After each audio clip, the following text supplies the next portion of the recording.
আসসালামু আলাইকুম, সবাই কেমন আছেন? আশা করি সবাই ভালো আছেন।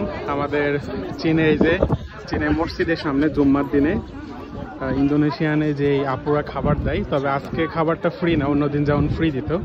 আজকে হচ্ছে প্রতিটা খাবার 5 ইউয়ান করে পে করতে হচ্ছে, একটা 5 দুইটা 10, আর এই সম্পূর্ণ টাকা হচ্ছে ফিলিস্তিনি হবে। এই জন্য দেখা যাচ্ছে যে সবাই এটা কেনার জন্য উঠে পড়ে লাগছে। যে কিনতো না সেও কিনতেছে শুধু ফিলিস্তিনি ভাইদেরকে দেওয়ার জন্য বা তাদেরকে একটু হেল্প করার জন্য। কেক আছে, তারপর আছে বা এটা কি পাকোড়া না চপ জাতীয় কিছু একটা, যেটাই নিবে সেটা হচ্ছে 5 ইউয়ান। আর এই পুরো টাকাটাই যাবে হচ্ছে আমাদের ফিলিস্তিনি মুসলিম ভাই বোনদের কাছে, তাদের উপকারে।